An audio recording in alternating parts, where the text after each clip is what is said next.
Olá, meus amigos, Shalom Aleichem, sejam todos bem-vindos mais uma vez ao nosso devocional diário.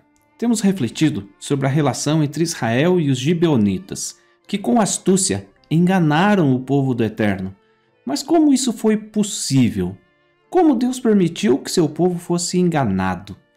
Muitas vezes, vemos pessoas diante de situações ruins, como acidentes graves de trânsito, doenças, ou mesmo o fim de um relacionamento, ou ainda ser enganado em negócios, se questionando e questionando a Deus com perguntas assim: meu Deus, por que o Senhor permitiu acontecer isso comigo? E seguem, dizendo: eu sou teu servo, fulano, faz tudo certinho, por que o Senhor permitiu tal coisa? Por que Deus permitiu Israel ser enganado? Vamos ler o texto para entender isso. Josué capítulo 9, versículos 14 e 15 nos diz: Então, os israelitas tomaram da provisão e não pediram conselho ao Senhor. Josué concedeu-lhes paz e fez com eles a aliança de lhes conservar a vida, e os príncipes da congregação lhes prestaram juramento.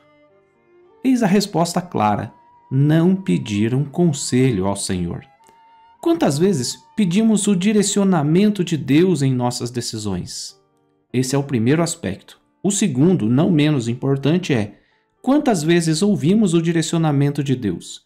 Porque, de fato, muitos buscam o conselho da Torá, conselho do rabino, mas só seguem se estiver de acordo com aquilo que a pessoa já quer fazer.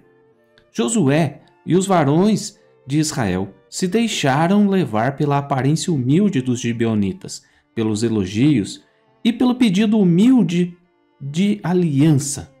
Aí o texto afirma: os israelitas tomaram da provisão, ou seja, eles tomaram daquilo que lhes foi oferecido pelos gibeonitas, ainda que fosse um belo pão embolorado e vinho estragado. Josué, o seu líder, acaba concedendo acordo de paz com eles, sob juramento de preservar a vida dos gibeonitas. Aqui, aprendemos que o líder também pode errar, também pode se deixar levar pela emoção, pelo elogio, por presentes e por aí vai. E o que aconteceu logo depois da aliança firmada? Josué capítulo 9, versículo 16. Ao cabo de 3 dias, depois de terem feito a aliança com eles, ouviram que eram seus vizinhos e que moravam no meio deles. Todos nós já passamos por situações onde compramos um produto numa loja ou no mercado e logo em seguida achamos o mesmo produto mais barato em outra. Nessas horas dá uma sensação ruim. Por que eu não pesquisei antes? Aí já não é possível voltar atrás e devolver o produto. Só nos resta lamentar. Josué teve essa mesma sensação. 3 dias depois da aliança firmada, eis que eles descobrem que os gibeonitas eram vizinhos fingindo ser de terras distantes. Que raiva que dá! Quando eu falei no começo de doenças, de relacionamentos, de acidentes de trânsito, sempre há sinais. Por exemplo, num acidente de trânsito, o seu carro está em ordem? A sua moto, você está andando na velocidade permitida? Daí quando a gente bate, a gente fala: mas Senhor, por quê? Porque a gente estava acima do limite de velocidade. Por que a gente ficou doente? Porque a gente não se cuidou. Porque a gente deixou de se alimentar corretamente. E aí vai. Todas as situações da vida, há sinais. Mas a gente pode aprender com Josué. A Bíblia está cheia de relatos de pessoas que consultaram ao Eterno. Por exemplo, Gênesis capítulo 25, versículo 22, fala de Rebeca consultando a Deus, porque seus filhos brigavam já dentro do ventre. E Deus respondeu a ela. A Torá fala das muitas vezes em que Moisés consultou ao Eterno para saber o que fazer.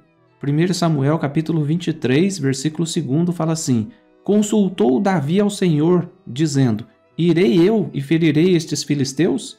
E respondeu o Senhor a Davi: vai e ferirás os filisteus e livrarás a Keila.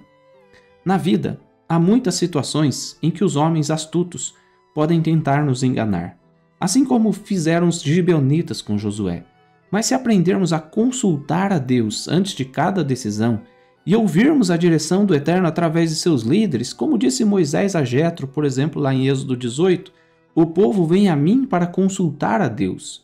A chance de errarmos diminuirá consideravelmente. Mas claro, Todas as nossas escolhas devem estar baseadas no relacionamento com Deus.